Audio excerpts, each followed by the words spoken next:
I need to check though. Maybe back in GT. We'll start first with DeMichael. Mel, just over here. What was your mindset just over the last couple weeks, in the rotation, out of rotation, and then, step up for your team today, have a big performance? Just what's been your mindset throughout that stretch? For me, it's just about staying ready. I understand that, it's the playoffs and we got a deep team, and it's all about just winning one game at a time. So being a pro, I just got to get my reps in, stay ready, and just, whenever my number is called, just go out there and hoop. Mm-hmm. Questions? DeMichael? This is for both of you.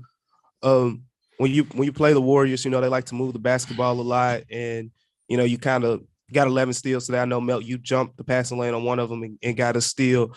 How do you anticipate, some of the things that they do when they're trying to move the ball, and just what are the keys defensively, trying to limit their opportunities? Like you said, they move the ball a lot. So we just got to constantly stay locked in. And we understand that they're trying to get guys like Steph, Poole, and Clay the ball. So, when you're on those guys, just be ready to guard, and just talk to your teammates. They're not perfect. They're going to turn the ball over. It's just on the turnovers, we got to capitalize on them.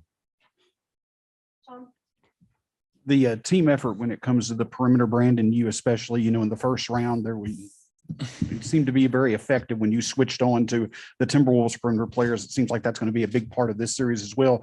Y'all's two's roles in that perspective, the team's overall ability to defend the perimeter. How important is that going forward? Yeah, it's huge. We got bigs that can guard guards. We got guards that can guard bigs. So, me and X and Jaren being able to guard players like Curry and Clay are, going to be huge in this series.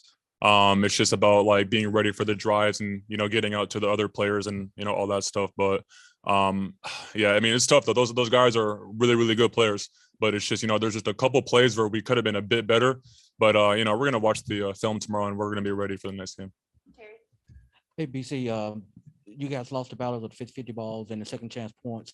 Coach said you guys need to be more physical. Yeah. How can you be more physical considering how physical you guys were today? I think you're just being more ready for it next game.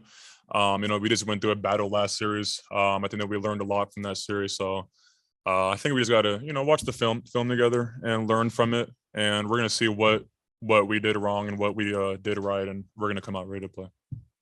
Parker. Brandon, over here to your left.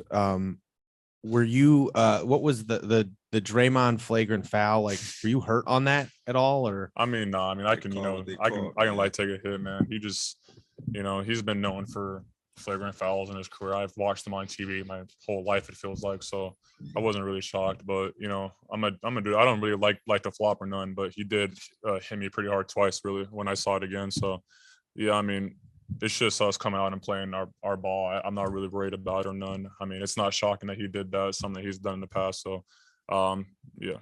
As a follow-up, what do you think his ejection did to the game? The flow of the game. It seemed like you guys responded well initially, but then coming out of the halftime, he's known to be a pretty big part of their team, pretty big part of their offense and their defense. So, but they seem to still come out and play well, without him. So. He's a real good player. He's a real good player on defense. There's no need to do all that extra stuff, but yeah. This question could be for either one of y'all. Just following up on Terry's question about the 50-50 balls, just how much did with their 3-point shooting and those long rebounds, how much did that affect? Does that kind of put an emphasis on also just where y'all are on the floor and position for those 50-50 balls? With the Warriors, we got to understand that it's going to be a lot of threes and it's going to be a lot of deep threes. So the ball going to be coming off the rim hard. So playing these guys, we understand that we got to, run more to the elbows to get the rebounds and box out first and hit them first, because they do have guys that love to rebound and, are trying to make those 50-50 plays, every time down. So we just got to continue to match the rebound, match their energy, and understand that it's going to be a dogfight no matter what. We have time for a few more. We'll go to Terry. Hey, BC, when your name was introduced on multiple occasions, you got warm reactions from the fan. I just want to know, did you notice it? Because it's much louder than it normally is. It seemed like they noticed and respected your hard work over the last series. Did you kind of notice? And if you did, what did you feel When about was it? You said? every time they announce your name, the energy from the crowd Oh, was I a little think bit I louder? heard it. I thought it was because Jaw was coming out. That's what I thought, because it was the pregame. Jaw came out, everybody got loud. So I thought that was, but they did say me too. I mean, yeah, that's cool. I mean, I've given a bunch of effort in that last series. So I'm just glad that the fans can see me playing hard. And yeah, I mean, our goal is just to win, and I'm trying to find ways to help us win every night. BC all the way back to your left. When Ja gets that running start at the end of the game, it seems eerily similar to Game 5 against the T-Wolves. Yeah. You expected it to go win, right? And how surprising were you when it didn't? Yeah, I did. I mean, that's a tough shot though. He's going so fast to his left, and he would have had to be perfect and done some perfect stuff. So, we didn't lose the game there. Obviously, we lost by all the other stuff that we messed up. That I messed up. We all messed up. But yeah, I mean, I was there for the board, so he just shot it a bit too strong. But that's a part of a basketball, and we're gonna be back next game, and I'm sure Ja's gonna make a bunch of layups. We have time for 2 more. We'll go Megan and Mark.